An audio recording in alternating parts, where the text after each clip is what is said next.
Parce que le bonheur ne vaut d'être vécu que s'il est partagé, Lancôme vous invite à écouter Happiness Therapy.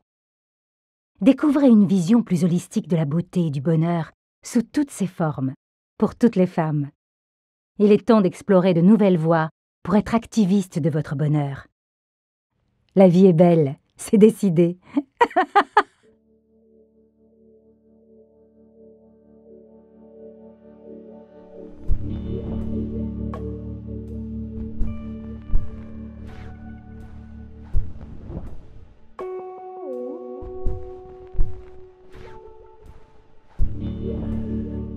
Si tu n'arrives pas à penser, marche. Si tu penses trop, marche. Si tu penses mal, marche encore.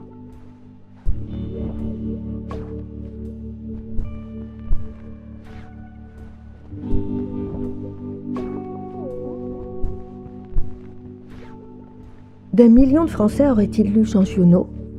On en croise des pèlerins sur les chemins, dans les forêts, dans les déserts, sur les sentiers escarpés de nos montagnes. Jamais on n'a vu autant de randonneurs, et il faut bien le dire, de randonneuses. Ah, qu'il est régénérant, apaisant, bienfaisant le spectacle de la nature. Qu'il est purifiant, oxygénant, rafraîchissant le bon air pur. Sauf que 48,8 millions de Français vivent en milieu urbain, y compris moi, au milieu du bruit, des gaz d'échappement. Tout ça n'incite guère à partir à l'assaut du macadam. Vous écoutez Happiness Therapy, le podcast de Madame Figaro dédié au bien-être. Aujourd'hui, nous vous proposons une promenade de santé un peu particulière. Avec une personnalité dont le parcours ne peut que vous plaire, des experts pour préparer le terrain et éclairer le chemin. Pas besoin de carte ni de boussole, juste l'œil, l'oreille et l'esprit ouvert. On y va ? Je suis Marion Louis, journaliste beauté formée santé à Madame Figaro, et je vais vous faire une confidence. Si je ne marche pas un peu tous les jours, eh bien rien ne marche tout à fait. Marcher, même en ville, c'est bon pour la santé, mais aussi le mental, la créativité. Pour beaucoup de citadins, cela devient même une nécessité. Nous sommes allés rendre visite à l'écrivaine Nathalie Riquiel, qui a dirigé le groupe Sonia Riquiel fondé par sa mère. Elle est l'archétype de la Parisienne chic, telle une héroïne de François Truffaut. Merci pour Truffaut, parce que je crois que Truffaut est vraiment un de mes metteurs en scène préférés. Elle nous accueille dans son bureau de Saint-Germain-des-Prés, au fond d'une cour calme et arborée. C'est dans cette pièce haute de plafond et décorée de velours vert qu'elle se réfugie pour écrire. L'inspiration viendrait-elle en marchant ? J'ai toujours détesté marcher, pour être honnête. Et pourtant, ce jour-là, je la rattrape au retour de sa balade quotidienne. La preuve qu'on peut changer d'avis. Est-ce que je marche ? Je marche, oui, mais depuis très peu de temps. Quand je dis depuis très peu de temps, ça doit faire peut-être 1 ou 2 ans. Je marche depuis que la voiture est devenue impossible à Paris. Si elle a commencé à reculons, Nathalie Riquiel y a pris goût petit à petit. Donc j'ai commencé à marcher sur la rive gauche, mon territoire, mon terrain de prédilection. Très simplement, j'ai commencé à marcher sur des trajets qui étaient toujours les mêmes, toujours identiques, sans aucune réflexion. C'est le trajet qui me menait à mon cours de pilates, auquel je vais 3 fois par semaine, qui me prend à peu près 1/4 d'heure. Marcher, nous sommes toutes d'accord, mais quand, comment ? Dans nos vies surmenées, avec nos agendas pleins à craquer, il faudrait encore caser quelque chose de plus ?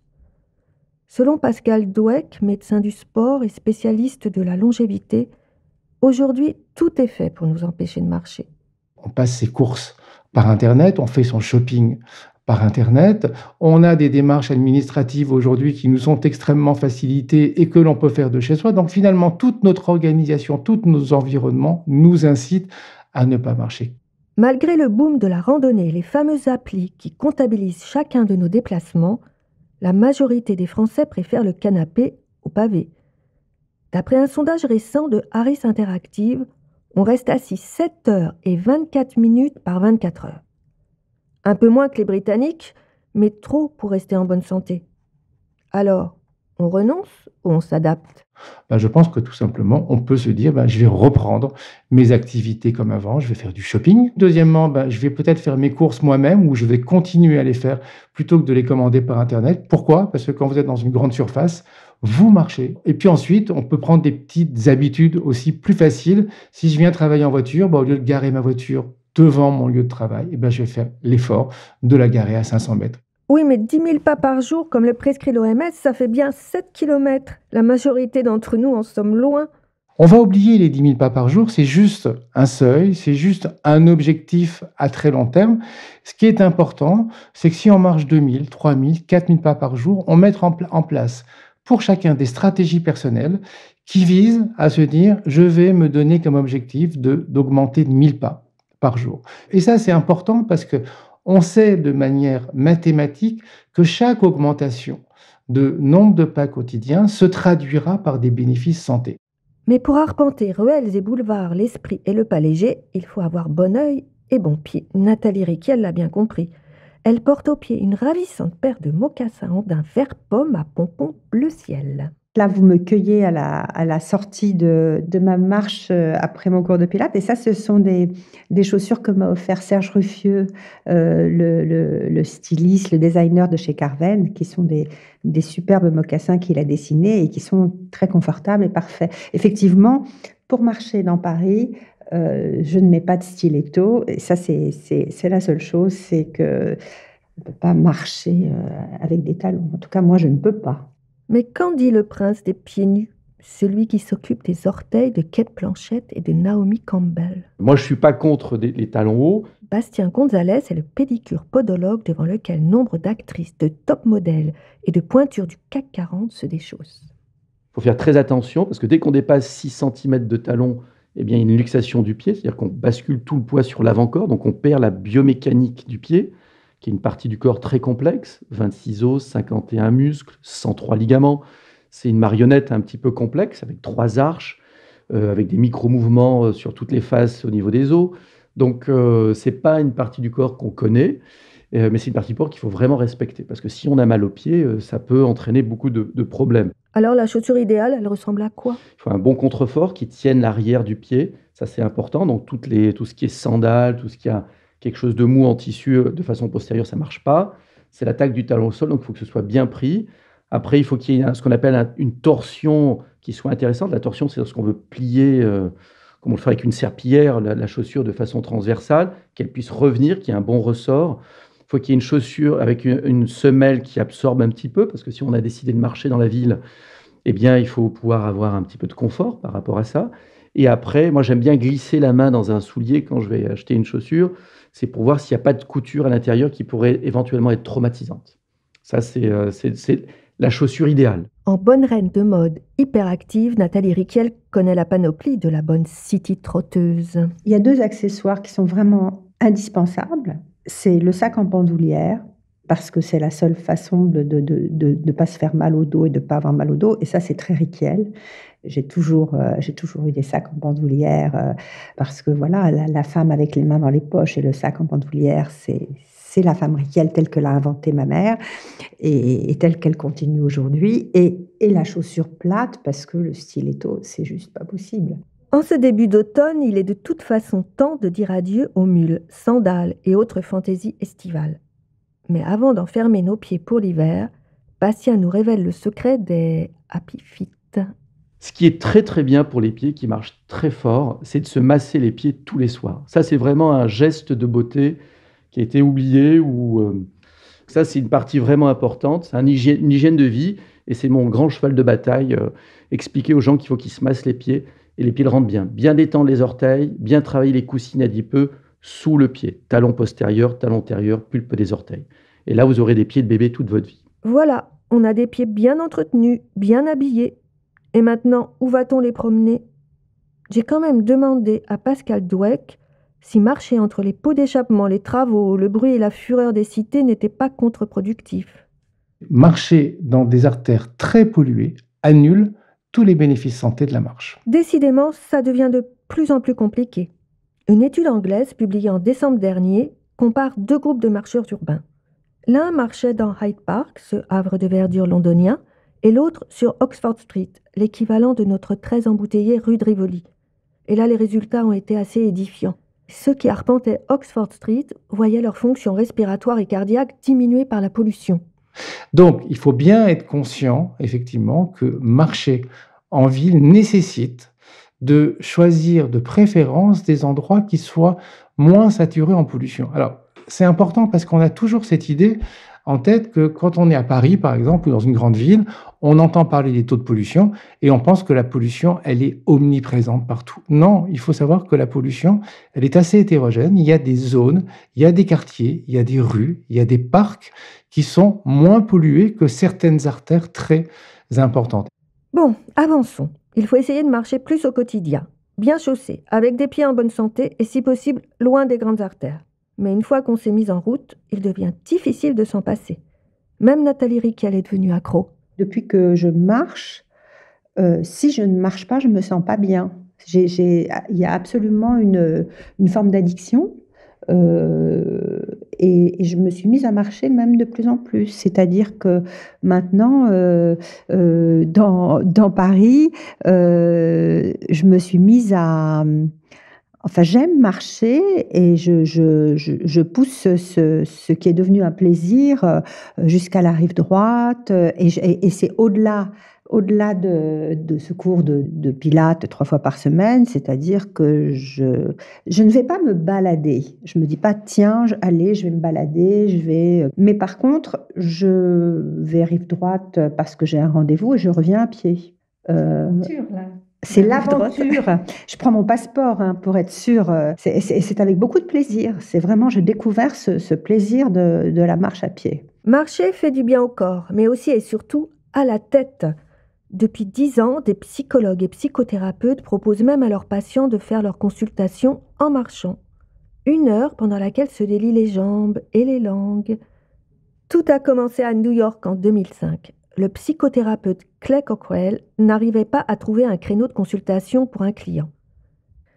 Il lui propose alors de se retrouver pour une promenade dans Central Park. C'est là que naît le Walk and Talk. Aujourd'hui, cette pratique reste encore rare, mais quelques thérapeutes lui ont emboîté le pas. C'est le cas d'Anastasia Piatakina-Giré. C'est un nom un peu compliqué, je sais. Anastasia est une psychologue et psychothérapeute d'origine russe, installée aujourd'hui à Paris. Notre productrice Adélie Pojman-Pontel a rencontré une très belle matinée d'été, rafraîchie par une forte brise. Anastasia. Bonjour. Bonjour Adélie. Elles se sont retrouvées là où elle retrouve ses patientes pour leur consultation promenade, au pied de la Statue de la Liberté sur l'île aux Cygnes, entre le 15e et le 16e arrondissement. C'est un endroit assez magique, je trouve. Pour Paris, c'est un oasis de paix pour moi, même s'il y a quelques voitures qui passent sur les berges. Et il y a plein de péniches qui passent, c'est très joli. Nous commençons d'habitude en bas de la Statue de la Liberté, très joli symbole.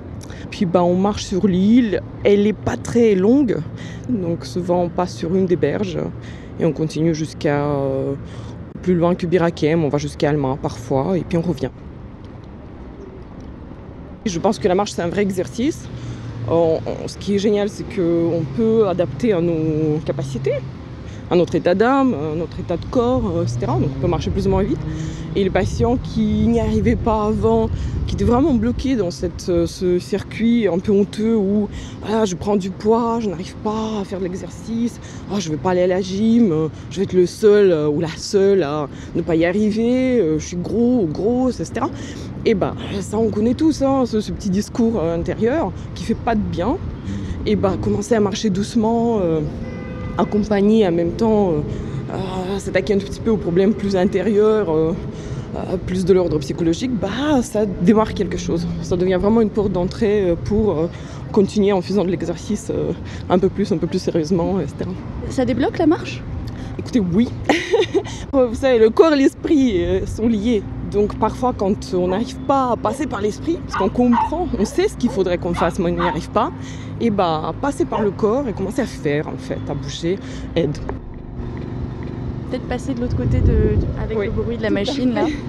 Ça, c'est les surprises du walk and talk. Voilà, quand on fait de la thérapie dans une pièce fermée, dans un cabinet, il n'y a pas de surprise. On sait exactement à quoi s'attendre. Quand on est dehors, il y a toujours des petits événements. Mais bon, je trouve ça intéressant de faire avec, parce que notre vie est pleine d'obstacles. Et mes patients, bien sûr, en rencontrent plein. Donc, arriver à dépasser ces obstacles ensemble, à ce petit niveau, c'est assez intéressant. souvent quand les gens viennent dans l'état de détresse, avec quelque chose qui ne va pas, etc., on se sent dépourvu de pouvoir. On n'a pas le pouvoir de changer les choses. C'est comme ça qu'on sent, ce qui est bien sûr pas vrai. Je sais qu'on a le pouvoir de changer les choses, on le fait tous les jours, je le fais avec mes patients le font, c'est formidable. Donc voilà, ici quand on marche ensemble, ça va plus vite. Voilà, moi je trouve que ça accélère le processus.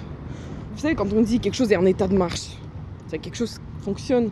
C'est pas un hasard, le sens des mots. Donc je pense que c'est intéressant de se rappeler que marcher, ça veut dire être en état de fonctionnement. Et la vie qui marche, c'est la vie qui se déroule bien.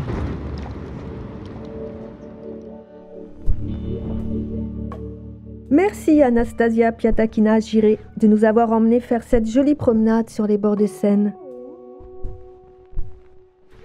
Plutôt que de transpirer dans une salle de sport bondée, si notre corps, notre esprit se réappropriait l'espace urbain, si les trottoirs devenaient notre territoire d'expression personnelle.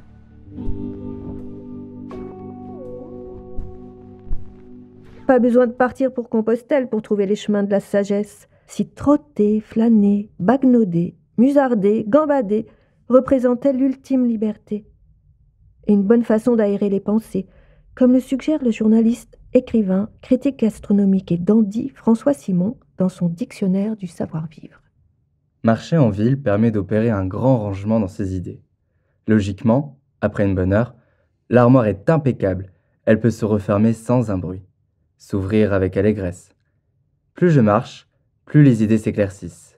Parfois même, j'aimerais les suivre, prolonger le trajet, pour découvrir ce qu'il y a au-delà. Forcément autre chose.